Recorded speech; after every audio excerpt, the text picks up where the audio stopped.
ठीक है सर। फैसल साहब, आपका, आपकी पूरी टीम का, प्रोफेसर कदवाई साहब का, डॉक्टर फायजा का, आप सबों का मैं मशकूर हूँ कि इस हवाले से एक असातिज़ा का एक ग्रोह दूसरे असातिज़ा से मुख्तलिफ इल्मी मसाइल पर इजहार ख्याल करता है। और इस बार इस बात की कोशिश की गई कि ये जो इजहार ख्याल हो ये अरबी और अंग्रेज़ी में हो, तो ये भी एक अहम चीज़ है। और ऑनलाइन होने की वजह से ये थोड़ा निस्बतन आसान भी हो गया है। बहुत से मौक़ों पर जो बड़े असातिज़ा थे, सीनियर असातिज़ा, वो माज़रत कर देते थे, लेकिन अब ये सूरत तो बेहतर शक्ल रही है। इधन बिस्मिल्लाह रहमान रहीम।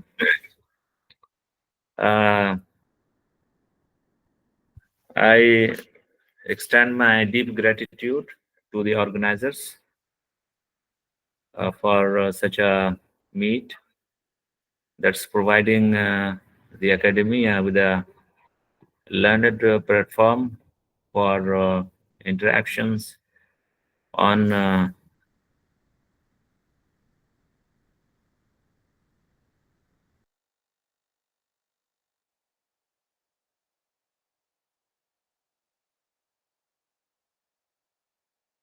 higher academics related to primary sources, trends,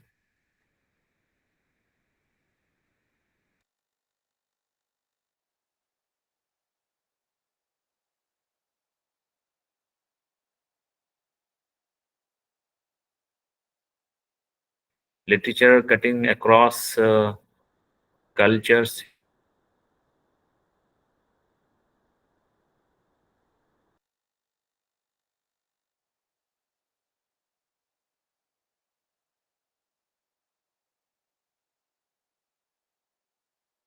usually use the word classics. So the title has been something like, although we should not be misguided by the titles. So it's something like classics in continuity. It came at random to me while I was just thinking about a suitable title for this.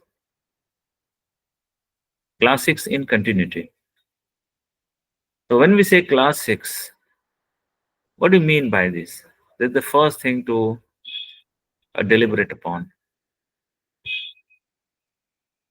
What are the parameters related to time and place in order to render a creation, a masterpiece, or a literary enterprise into classic? The parameters related to time, to geography, that is history and geography, and cultures.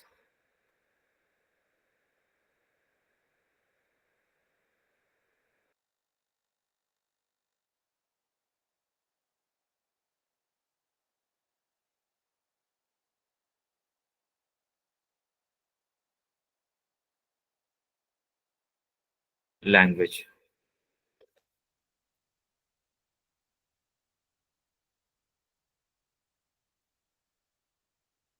So these are among the things we will be discussing. I'm also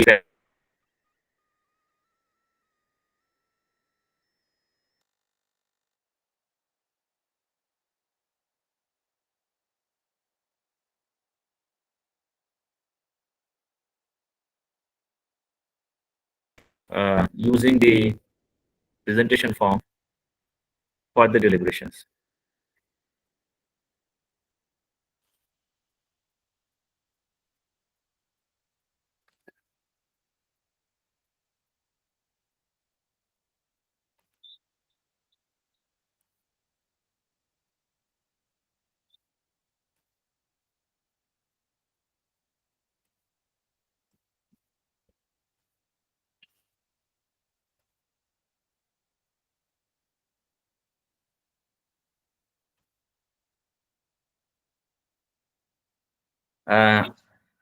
Is it visible to all?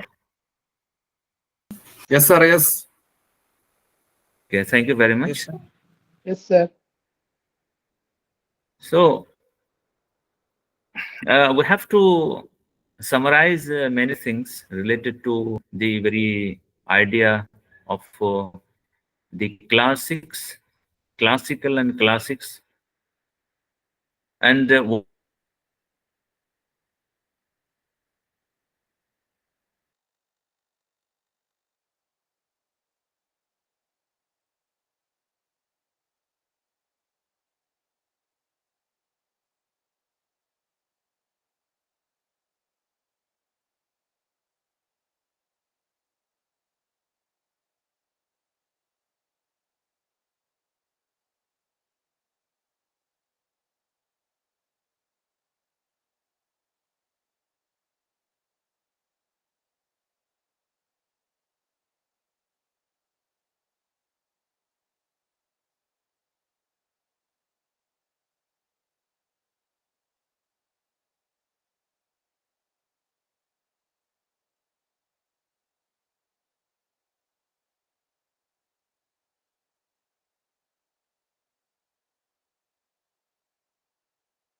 There was some problem for sound, I think.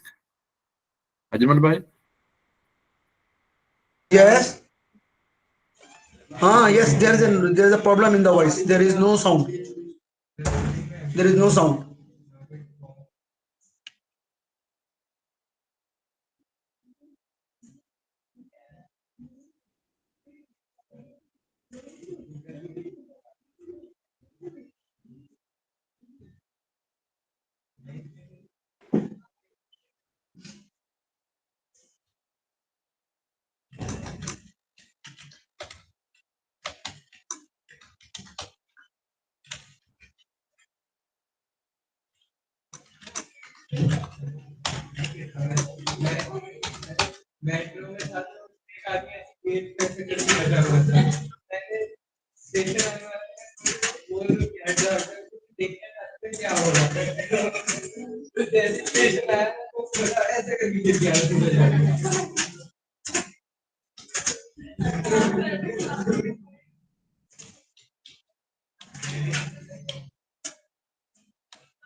Sir is audible?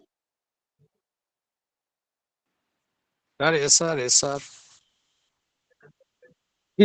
Audible.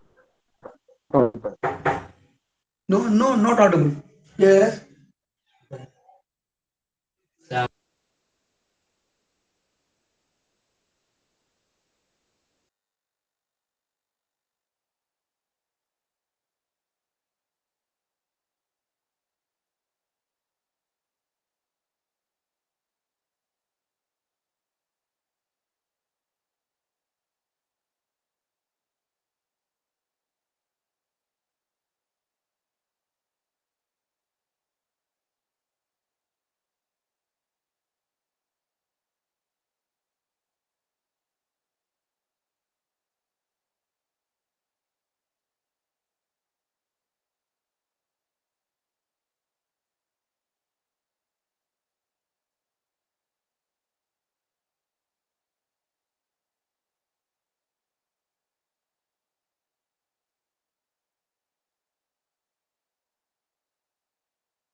لدي مشكلة في صوت الأستاذ المحاضر. هل عندكم مشكلة أيضا؟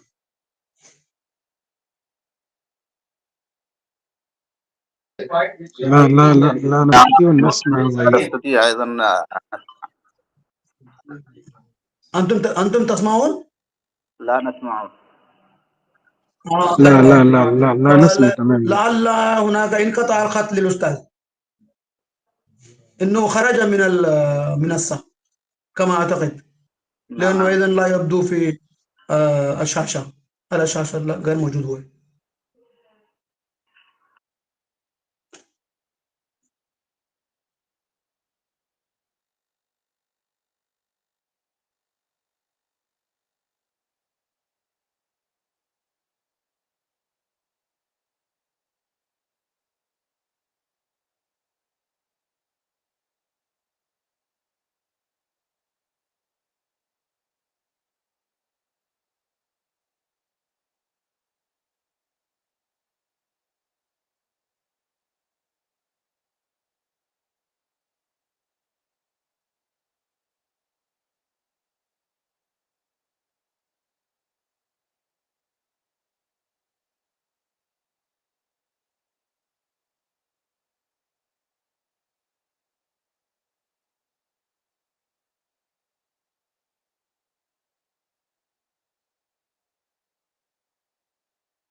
The amount of lapse time.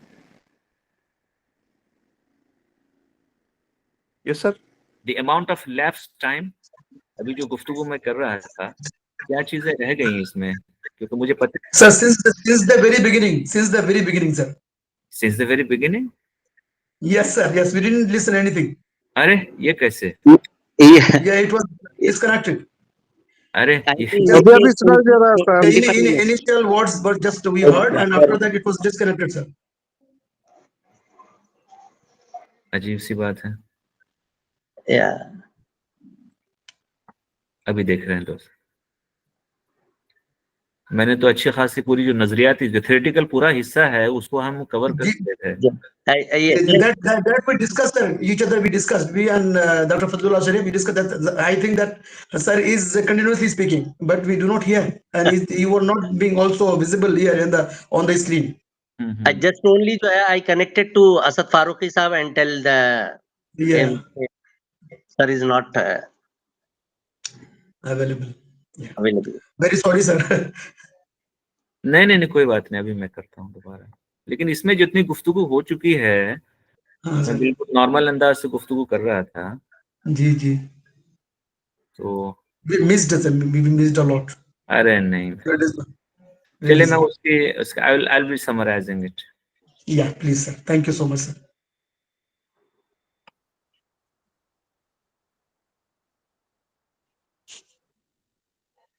ये क्या चीज है?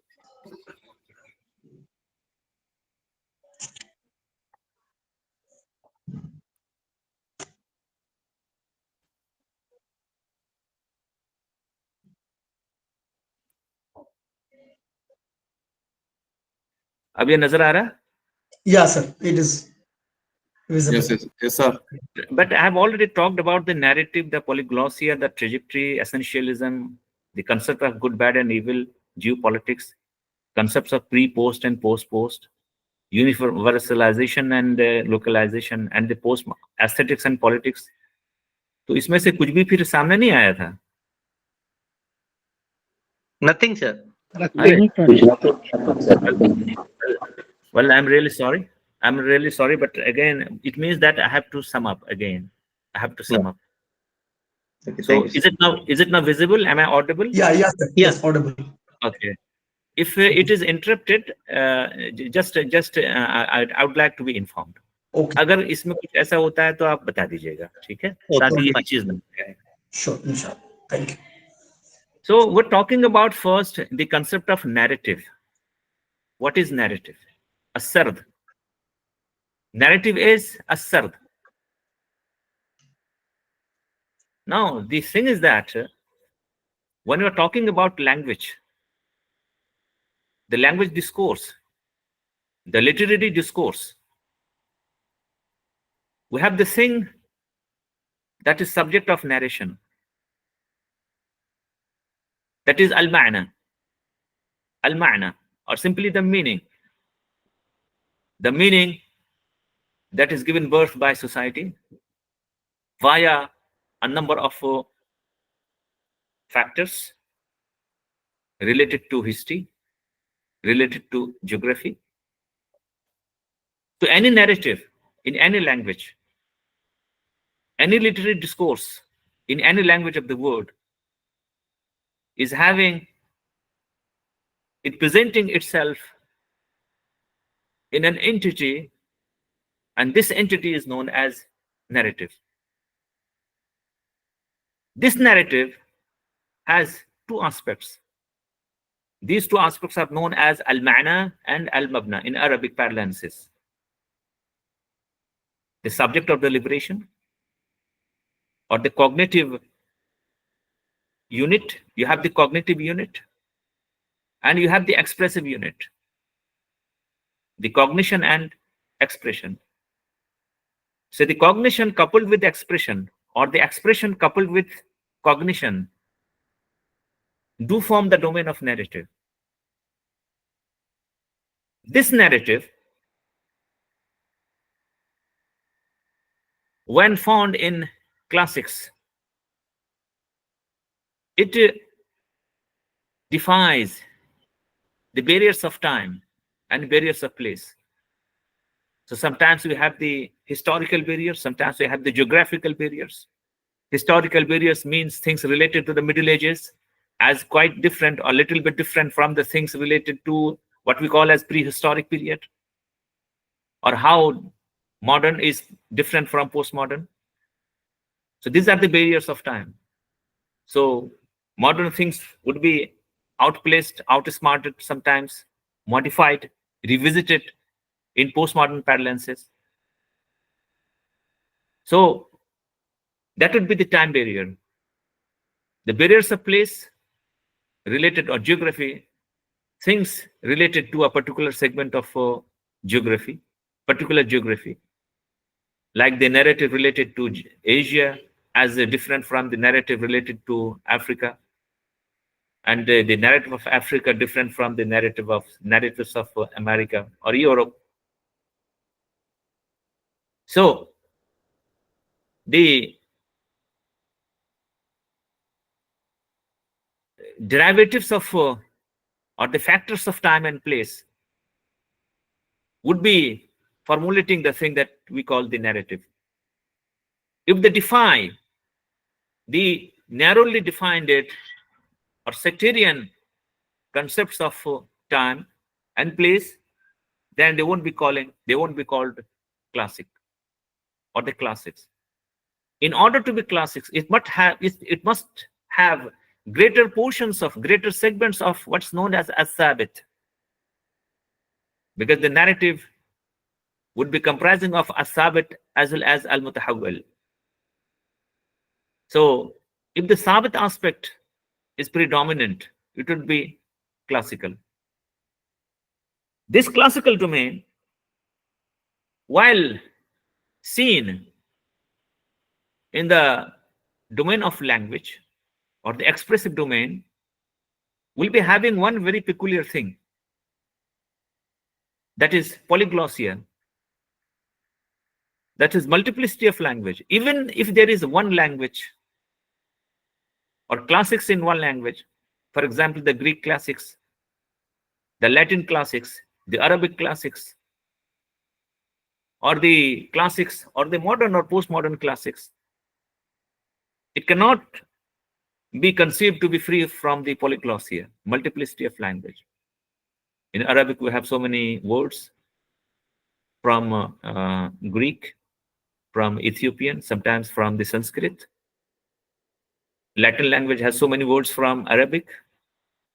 And the modern European languages like English and French and German and other languages, Spanish, they have so many words taken from Arabic. Persian draws heavily from Arabic. Urdu draws heavily from Persian and Arabic, as you know. So polyglossia, even if there is a novel that is written in Arabic in modern times, it is having aspects of polyglossia, like the novels written by Maghariba. They are a mix of the standard Arabic as well as the local Arabic, colloquial Arabic, besides French or Spanish, as might be the case.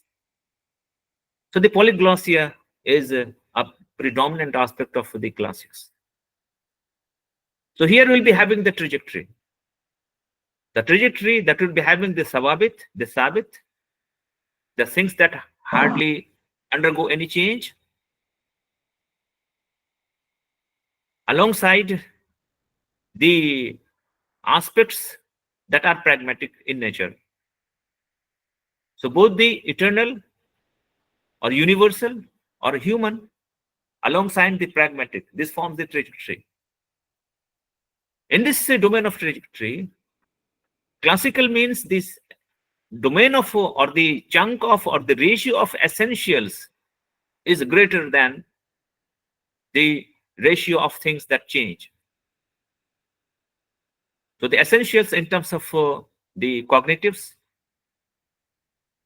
like the universals of universal values, universal notion, coupled with the pragmatic perspectives. These pragmatic perspectives are primarily dictated by the parameters of good, bad, and evil. So when we say good, bad, and evil, it is primarily the concept of ethics, morality. What is morality? What is ethics? It's a system of values, valuation, re-evaluation, de-evaluation, revisiting the values, etc. Then these spaces of or the stages of valuation and re-evaluation and devaluation and projections, introspection, put forward the concept of good, bad, and evil. But the thing is that all these good, bad, and evils are found in the humans, hence they are inhuman. Fil insan. They are parts and parcels of al-insan. إذن هذه قيم، هذه أبعاد، هي مواصفات إنسانية في الإنسان، توجد في الإنسان وليس غير الإنسان أو مخالف للإنسان. إذن لا نقول مثلا أن قيم الخير والشر، أن قيم الشر مقابل قيم الخير هي غير إنسانية. لا، الشر أيضا إنساني مثلما الخير إنساني. So good is human just as bad is human, or evil is human. This is the very concept of inhuman, things found in humans. It simply means that the values, the concepts, the notions, the things should be taken in their entirety. They should not be fragmentized. Fragmentation, there should not be fragmentation. They are actually in a chain. They form a chain. This chain is that of the humans. In this chain of humans, when we have this pragmatism or pragmatic aspect of valuation or the moral decree, moral system, we find a factor creeping in and playing the role. Here the role is played by geopolitics. So while projecting something good or bad or evil, so geopolitics play their role. I was just giving the examples. I had examined all the things in greater details. I had given the example of English, for example, how English has become the universal language, the world language, international language. Well, it might be controversial. So the question simply there would be some very significant question, very pertinent, very significant and penetrating questions, intriguing questions. Like, is it simply the merits per se? Merits per se. بذاته الأمر بذاته, that this language has emerged as the universal language, or this literature, English literature, as a universal literature. Wasn't there any role that was played by geopolitics? Of course, there might be rooms for debates. So it could be projected that because of the English imperialism, British imperialism, things became easier for the British, and that's why it paved the way. It paved the way for the emergence of English as to the position it holds now internationally. Geopolitics. I mean, just giving another example of Arabic, and here again it would be some intriguing aspect. There would be some intriguing aspects.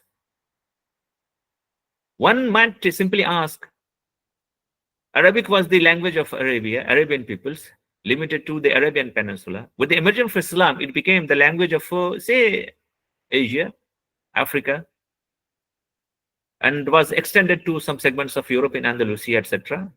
Now, you can simply say that it has become one of the languages, leading languages of the world, prominent languages of the world. But during the Abbasid times, was there any role to play that was played by the geopolitics? How Arabic subsided or marginalized other languages, other contemporary languages like Persian? So we can pose such questions even in regard to Arabic. So geopolitics play their role in this regard. In the course of the classics in continuity, and it must be remembered, recollected that classics in continuity means the classics that didn't cease at a particular given time. It continues till the modern period. So here we have this notion of classics in continuity focuses on or has to deal with the concept of pre, post, and post. Because when we say pre, when we say post and post, qabl, ba'd, ma ba'd, qabl, ba'd, ma ba'd, ba'd. These are not simply the categories of time. مقولات الزمان هي ليست هي مقولات الزمان فحسب، وإنما هي أيضا مقولات المكان، مقولات الزمان والمكان، وبتعبير جديد المقولات الزمكانية، المقولات الزمكانية pre post post post مقولات زمكانية. Well, this is to be seen well applied on the classics. Here we'll be finding that in classics, when there is universal, the things universal, they are embedded with things local, that is localization.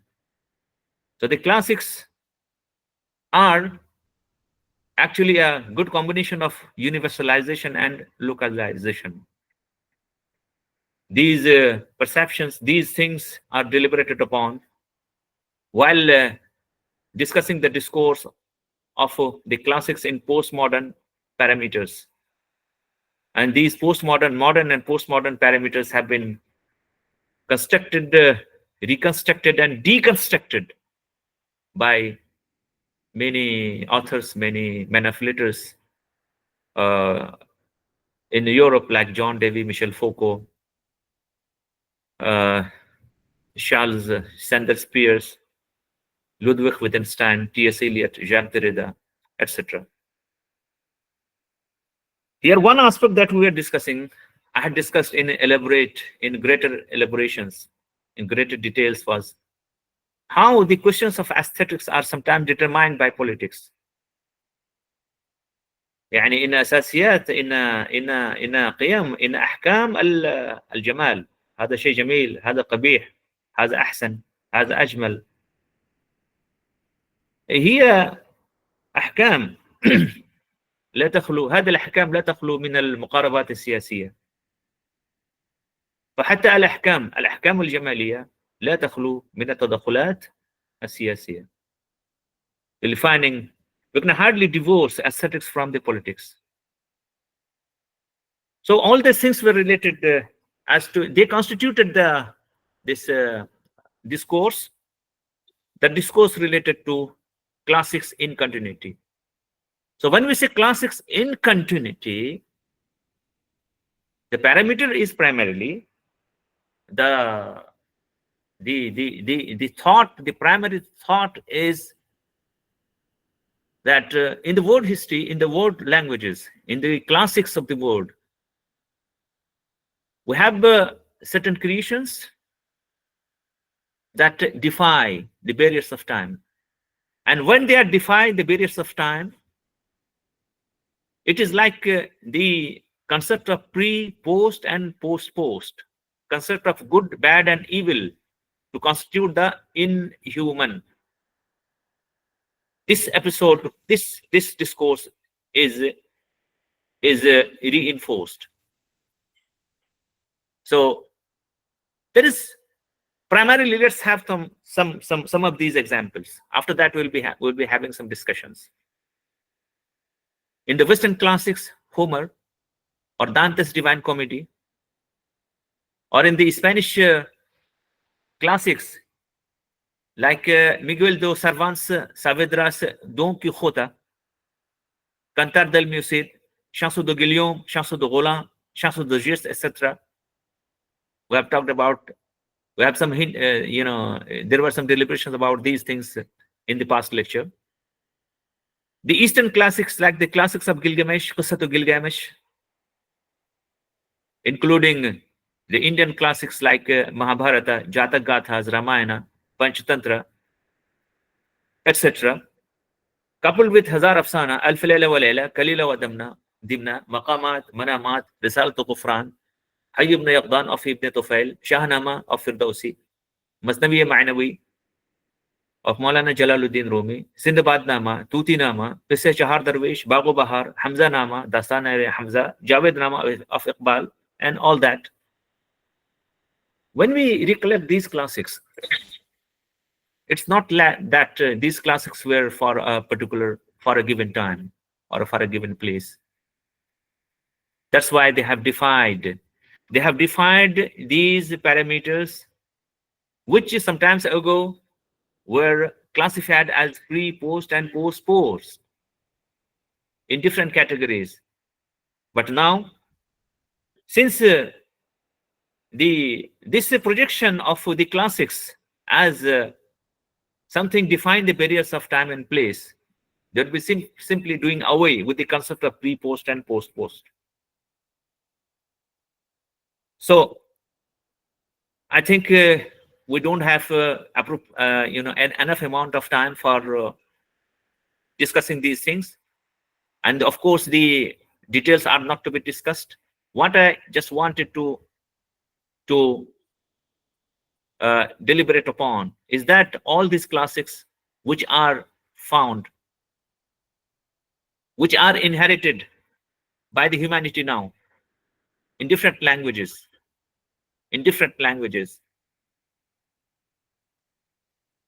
the last being the example of the Trotternama. All these examples, while analyzed in methodological perspectives as to project the things in their entirety, that is the concept of classics in continuity. It deals with the questions of history. So in the classics in continuity, we don't have the specific questions of history. هناك أسئلة تاريخية، ولكن في السياق التاريخي هناك أسئلة عامة لا نصفها بأسئلة تاريخية. إنها تعلو على التاريخ، إنها فوق التاريخ، بمعنى إنها تغطي كل أدوار التاريخ. So questions of history, we have to revisit. We have to revisit the questions of history while deliberating upon any paradigm, any example, that is the example of classics in continuity. الكلاسيكي المستمر، الكلاسيكيات المستمرة، الكلاسيكية في استمرار. عندما يكون هذا السؤال نعالج هذه النماذج الكلاسيكية فهي مستمرة. عندما نرى أنها مستمرة معنى ذلك أن هناك أسئلة في التاريخ هي عامة، هي ليست أسئلة خاصة. يعني خاصة بمعنى هي لا ترتبط بجزء خاص من التاريخ. So questions of history will be sometimes particular, means any history that is related to, for example, the pre-Islamic history or Umayyad history or Indian history or the Greek history, they might be localized. But there is one segment of the question that can hardly be localized. So the very questions of post, pre, and pre. In the classics in continuity parameters, would be revisiting this notion of questions of history.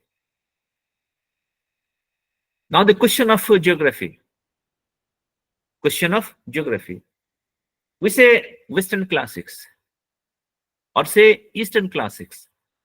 We say the Islamic classics, Persian classics, Urdu classics, Sanskrit classics. What do you mean by this? Here the primary notion is that we are classifying these classics in the domain of geography, in geographical domains. So East is East and West is West, and never the twain shall meet, as it might be projected. But my projection is that when we'll be talking about the classics in continuity, this very notion of East is East and West is erroneous. It is wrong. يعني سؤال الشرق والغرب باعتبار أنهما وحدتان مستقلتان سؤال يحتاج إلى مراجعة.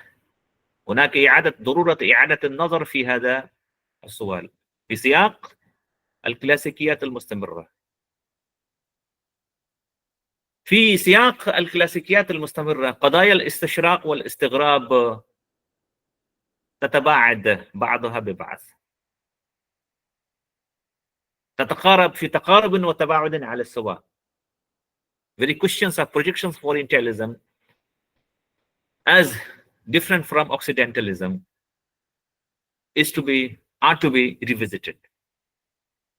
Likewise, the questions of text and context, أسئلة النص والسياق، أسئلة النص والسياق، يعني حيث أننا ربما لا نجد كبير فرق بين النص أو بين فحوى النص الإغريقي أو الإسلامي مقارنة مع فحوى النص الذي نجده في إنتاج كلاسيكي حديث، مثل ما نجده في مثال تروترناما. ففي تروترناما في هذا الكتاب المؤلف يستخدم التقنيات الكلاسيكية المرتبطة ب meta narrative. He has implied the meta narrative techniques. So you have the meta narrative techniques that are found in the classics. So when you are using the techniques that have been used by Alf Layla wa Layla, for example, the Arabian Nights, or by Dante, or by Homer, what does it mean? It simply means that the questions of text and context, questions of narratology, particular narratology, one narratology as different from the others, from the other types of narratologies, are to be revisited. They might be invalidated in some perspectives.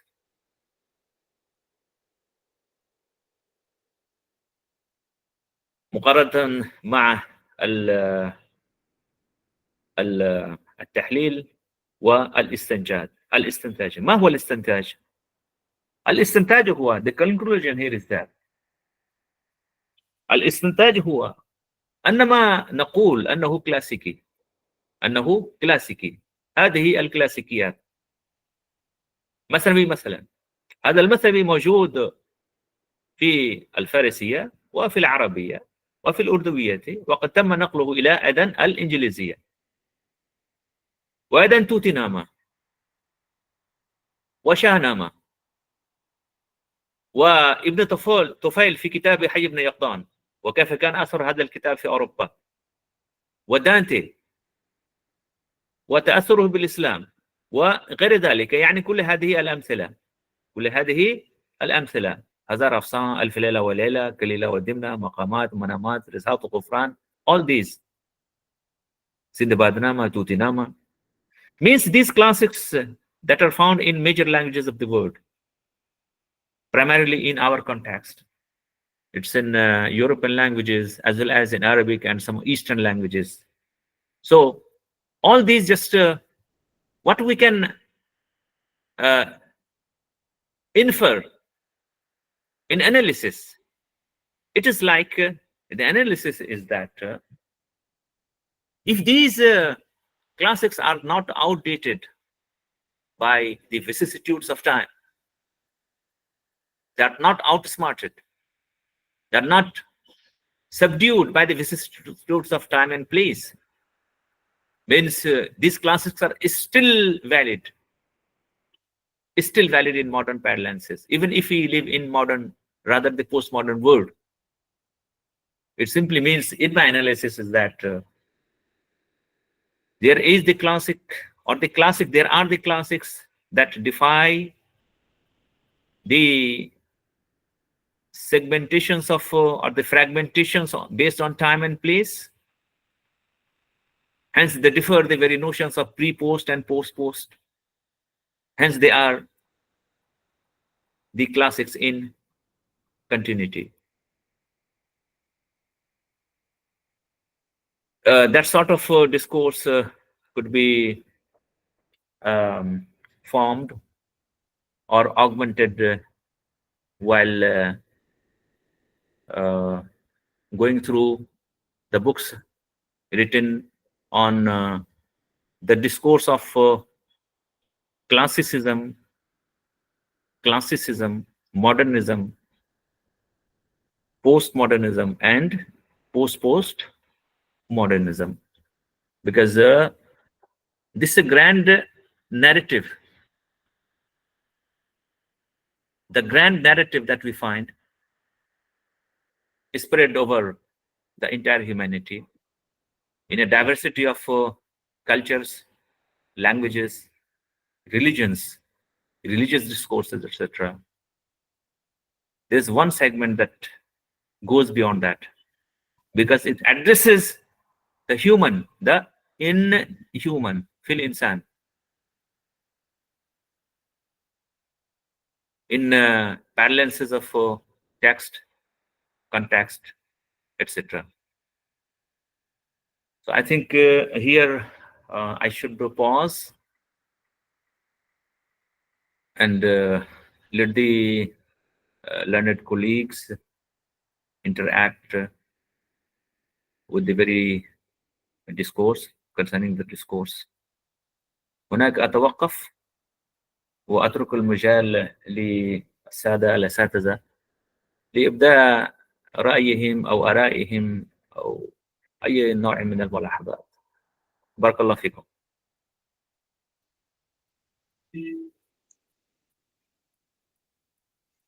شكرا جزيلا أستاذنا الكريم. محاضرة قيمة، لقد تعلمنا كثيرا من الأشياء من الفلسفة والنظريات المختلفة. أستاذنا، أنا أريد أن أتعرف من شخصيتكم من خلال محاضرتكم.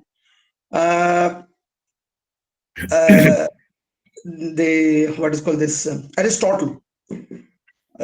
He says that democracy is always not in the interest of people, but the current dispensation of the government of the world, why they are going after the democracy, while long ago Aristotle says that democracy has no fruitful result for the people.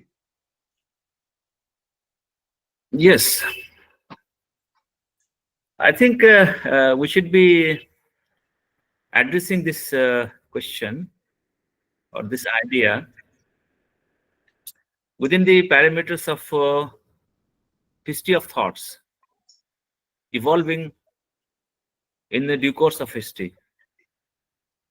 Yes. So let us recollect one proposition related to Aristotle.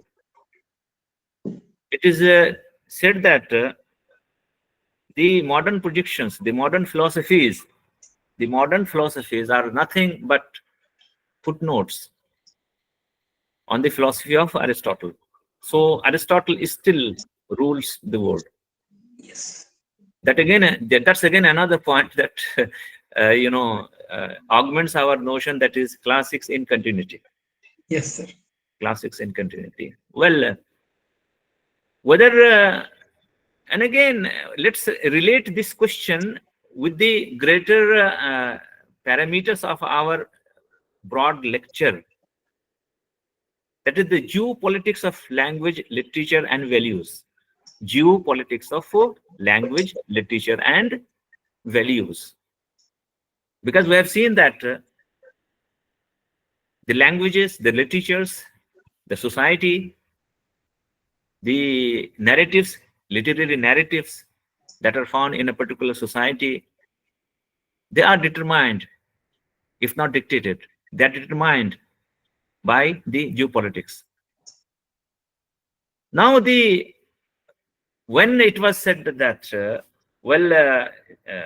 politics or the political system, that is democracy, compared to the non-democratic paradigms, call them dictatorship or autocracy or authoritarian rules and all that, what well suits the society? In the Middle Ages, especially in the backdrop of the French Revolution, as it is well known, that actually saw the emergence of the modern world. That is actually the line of demarcation, where the authoritative domains in society, in human society, primarily represented by the church and the state. The church and the state. The French Revolution actually did away with all these two. That was a really startling point in modern history. Because the emperor was simply bladed, put under the blades, and the political system just divorced itself from the clutches of from the domain of church. So hence there was the separation between the politics and between the state and the church. But here the state was rechristened as democracy, and the things continued. During the Abbasid times, we had the parameters drawn from Islam. Although the parameter of Khalafat al-Rashida was short-lived. And during the times of the Umayyads and Abbasids, we had another parameter that was hardly different from the parameters, from the paradigms found elsewhere in the world. So if you call it the Western Sultan or Emperor or the Eastern Sultan, there was hardly any difference between the two. Both of them happened to be Amirul al-Mu'minin or al-Masihiyin. And this would be reinforced by the instances of the Crusades. While we'll finding that so many emperors were there who were reinforcing, who were supporting the Crusades. So that continued. That continued. In modern times, especially in the backdrop of certain big events, starting from the World War I and II, well, there was the disintegration of the Ottoman Empire, and as it might be recollected that it was the Ottomans actually suffered a lot. So the sector that was really at the receiving end was the Ottoman sector. So you have that episode that was really in quite a departure from the paradigm that would be drawn from the French Revolution, or saying things like democracy and all that. So that was a paradigm shift. This paradigm shift was reinforced by successive events in history. Like just take the example of the Soviet Union and the disintegration of Soviet Union. That is primarily October Revolution. that is socialist rule in USSR, erstwhile USSR, then disintegration of Soviet Union during the times of Mikhail Gorbachev, and then the later events in modern history, which actually, are chronicles of domination, majoritarian domination, chronicles of majoritarian dominations, even if they were classified into Eastern Bloc or Western Bloc in terms of certain ideologies. So call it Western Bloc or Eastern Bloc. But again, here the epicenter was the authority. The authority. This authoritarian notion or paradigm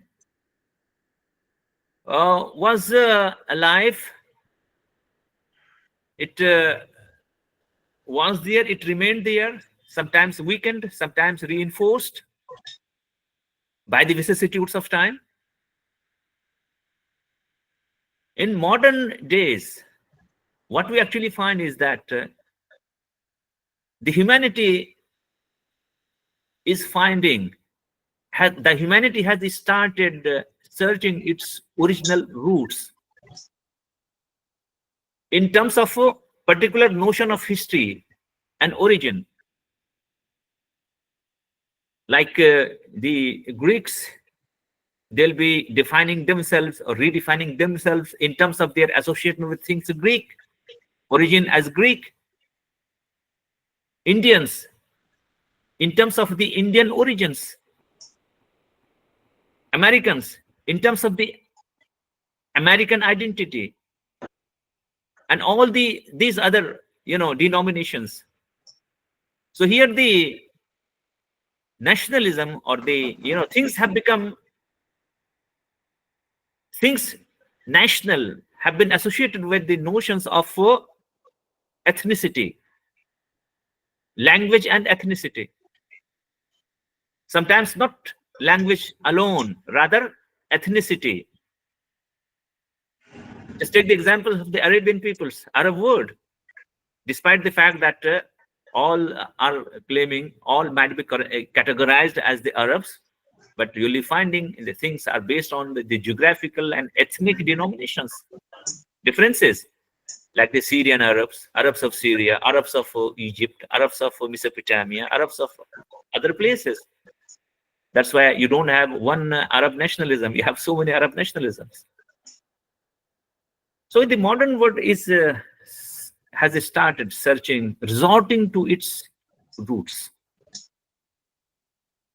Now, this search or this inquiry, or call it this zeal or enthusiasm, although it is human, it is inhuman, fil insan, but unfortunately, it is showing its teeth as inhuman. That is mukhalif lil insan. Yes. That is the notion of the others. So you have the notion of self and the other. When we talk about classics in continuity, we are doing away with this notion. This duality is done away. عندما نتحدث عن الكلاسيكي في استمرار نقضي على هذه الازدواجية. فكل شيء علمي، الإنسان علمي، ولكن للأسف الإنسان اليوم بدأ يجنح إلى تفسيرات نفسه، إلى تفسير نفسه بأنه هو الأنا وأنه مخالف للآخر، يعني قضية الأنا والآخر. So this goes against this rhetoric, against this discourse. This goes against this discourse. But let's think that even according to the word wisdom, if you just ask the wise peoples in the world, and of course the world is not devoid of wise peoples. So do you think they will be denying that? No, humans are to be seen in parameters of continuity.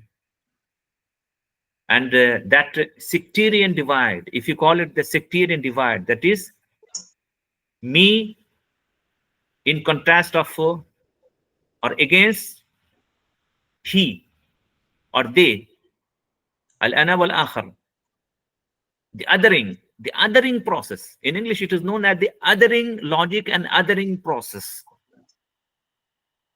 It's a modern phenomenon, and it's temporal, and it is not accorded approval by the wise men in the world. That's why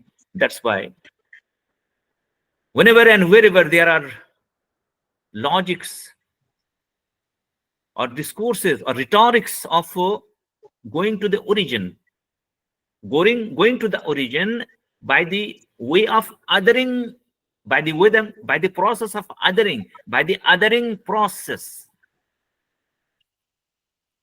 So this is not encouraged. It is deterred. And it is projected as, well, that is sort of sectarian thinking. Sometimes dubbed as, fundamentalist thinking or like that. So the othering process. And this othering process becomes dangerous, much dangerous, when the protagonists of this othering process just present themselves as champions who would be correcting the history, correcting the wrongs of history. So again, this is in my analysis, this is not an in-depth vision, and let's hope it is short-lived. It is short-lived. But the thing is that the entire world, in the domain of geopolitics, we are having an expanding notion or inclination that is expanding it, where one asserts himself through the process of through the othering process. So thank you so much. Sir, one thing more. Yes.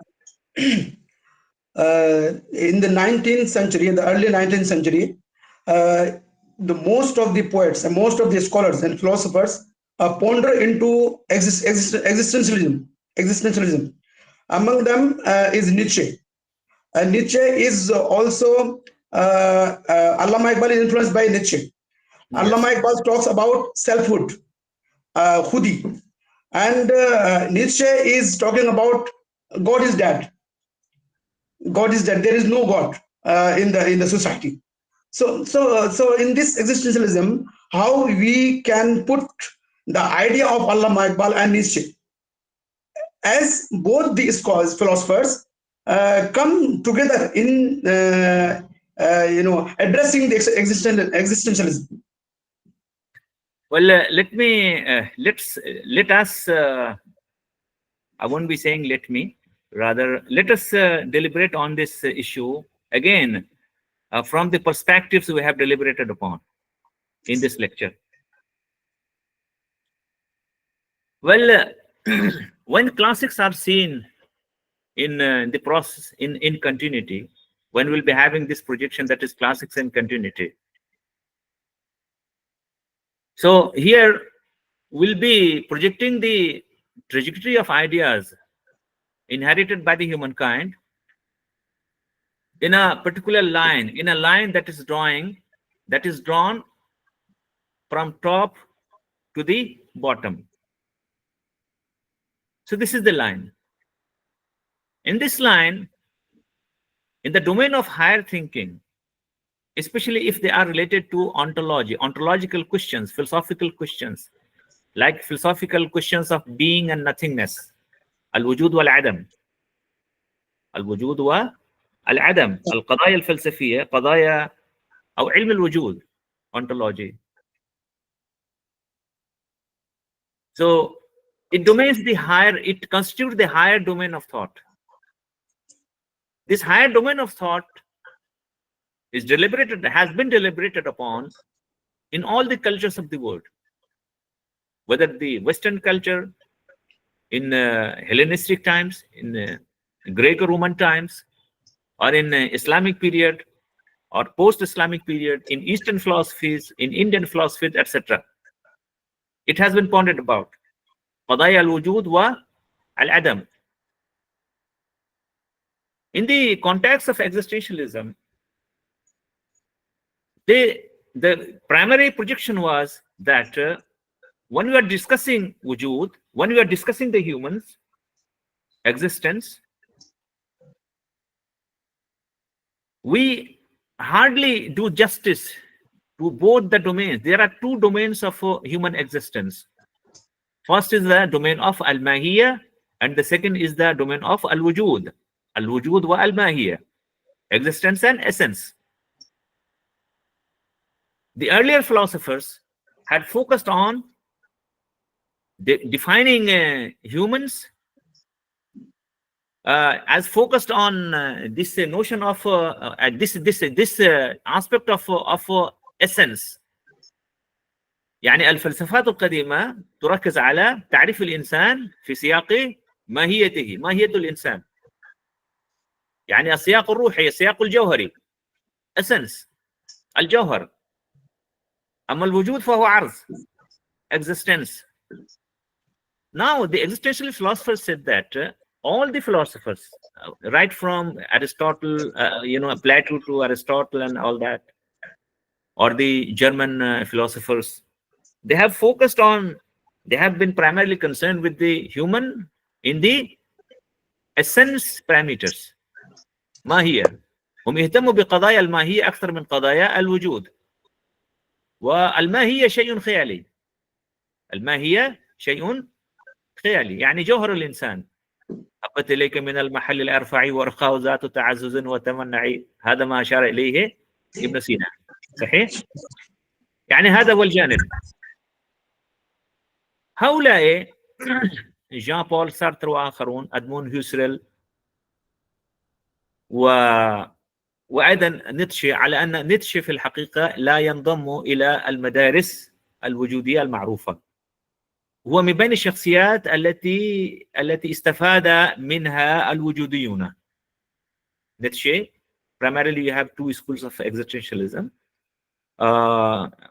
It was Soren Kierkegaard, that was who was the founder of existentialism. He founded for the theist existentialism, while Jean-Paul Sartre and others, they founded the atheistic existentialism. Their primary focus was, the basic question was that, why we are so much concerned about the essence of humans, not about the existence of humans. نحن مهتمون أكثر بماهية الإنسان وليس بوجود الإنسان. نعم. طبعا أنت تقول الماهية تسبق الوجود، وآخر يقول الوجود يسبق الماهية. هذا سؤال فلسفي، ولكن الضحية هو الإنسان. इसकी बलि इंसान चढ़ता है, माहियत पहले है या वजूद पहले है? They said that, well, they have been focused on, they are primarily focused on existence, on essence. So the actual suffering, the actual life of the humans, is related to existence. الإنسان مهتم في يومياته، في حياته، يعني في هذه الفترة المسماة بالحياة بين الولادة وبين الموت وبين الوفاة.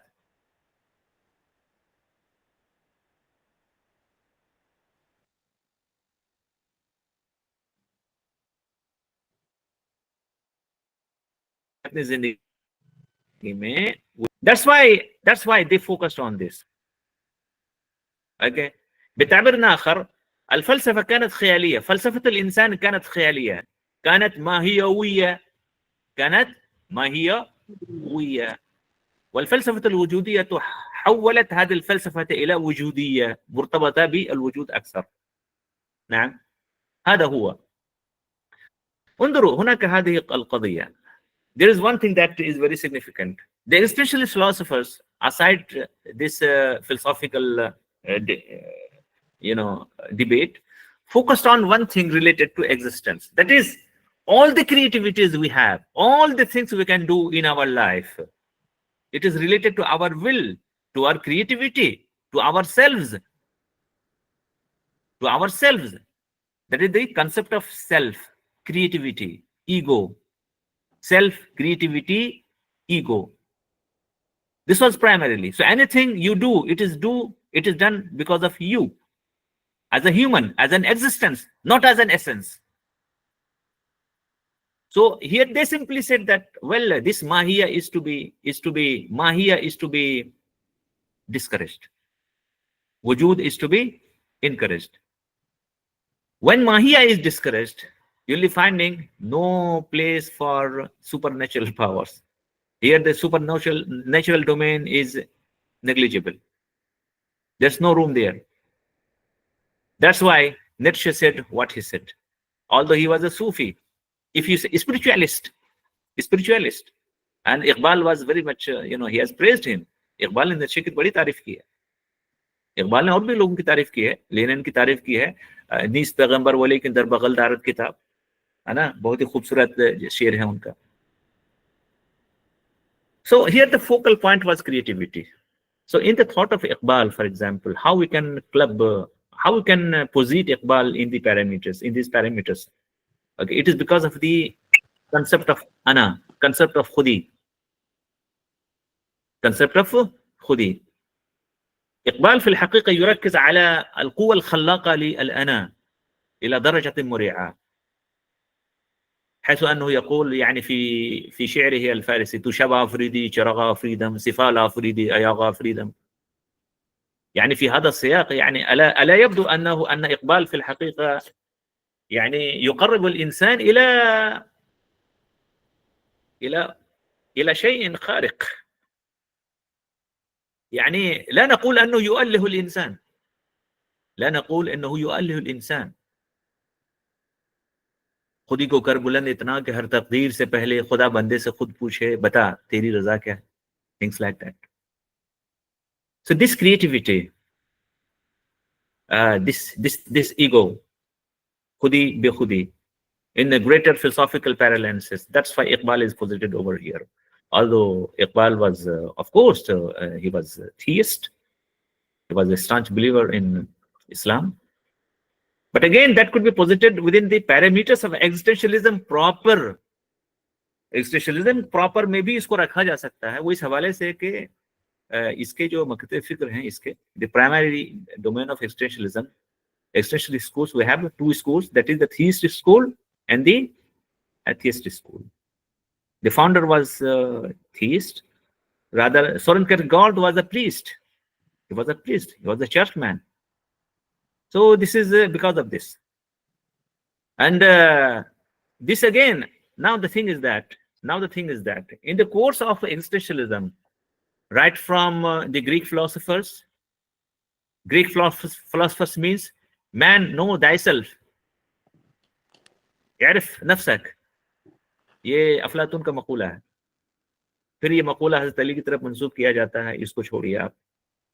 يعني بداية من اليونانيين وحتى الفلاسفة الآخرين الوجوديين، وفي السياق الإسلامي فلاسفة، الكثير من الفلاسفة مثل ابن سبعين وآخرين، الحلاج وآخرين، ومدرسة الوجودية في السياق العربي، وهذا ما عالجته في بعد كتبي التي ألفتها، منها رسالتي للدكتوراه. نعم.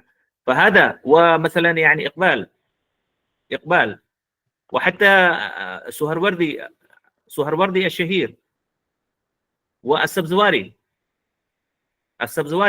في فلسفة وجوده: الوجود عندنا أصيل ودليل من خالفنا عليل. Sabzwari has been studied upon by Toshihiko Izutsu and others.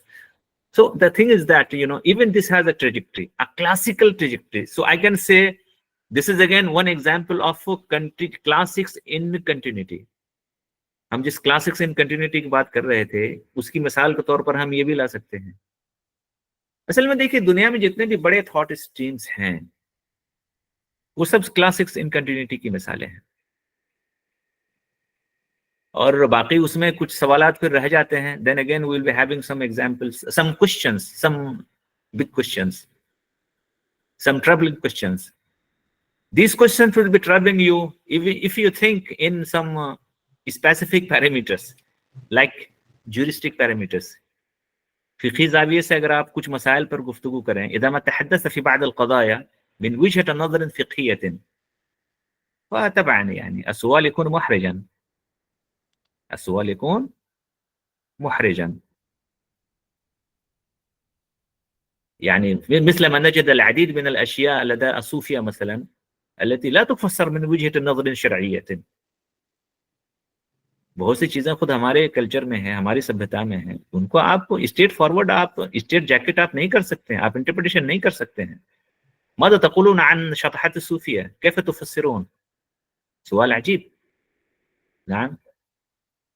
فيعني معنى ذلك أن كل الثقافات المعرفية في العالم فيها مشترك قيمي، فيها مشترك قيمي ومشترك سردي. All the cultures of the world do have classics in continuity, having a common content and common narrative. There is a common content and common narrative, and it is stretched up to the modern and postmodern times. This is exactly what I want to project, what I want to plead for, what we have deliberated upon in this lecture.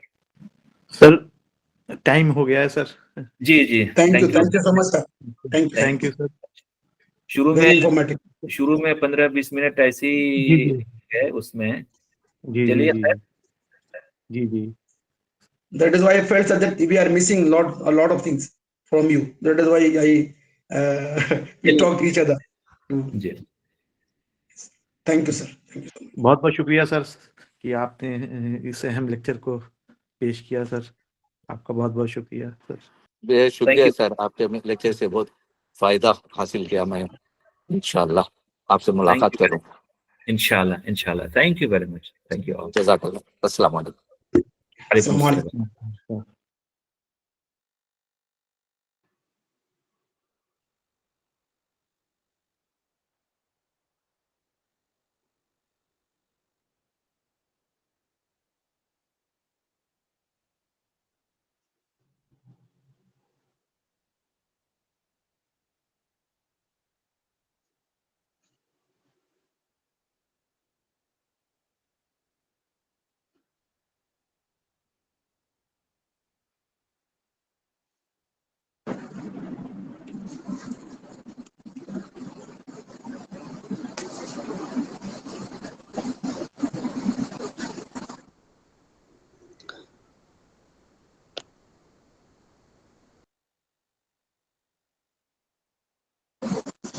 السلام عليكم.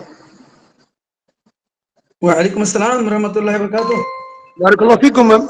ما حدث للمحاضر؟ لا أستطيع أسمع صوته. هناك الانقطاع كثيرا في منطقتي. أنا تعبان وأنا زعلان وأنا مغموم. الانقطاع كثيرا في منطقتي في هذه الأيام، ولذا أنا لا أستطيع أن أتمتع مستمرة كلام الشيخ القادم. هل وجده؟ هل هو في موجود؟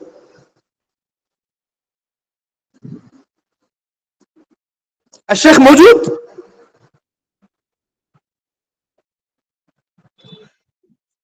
من الشيخ يعني مع المحاضر؟ نعم المحاضر.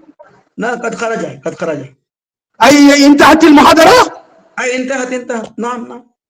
بارك الله فيكم. السلام عليكم ورحمة الله وبركاته. وعليكم السلام. سوف نلتقيكم إن شاء الله في الجنة. إن شاء الله. أدهك الله سنكم. بارك الله فيك. حياكم الله. زاد الله عمركم وشرفكم وعلمكم وعملكم. آمين. ولك بالمثل. رب العالمين. إلى اللقاء إن شاء الله. السلام عليكم.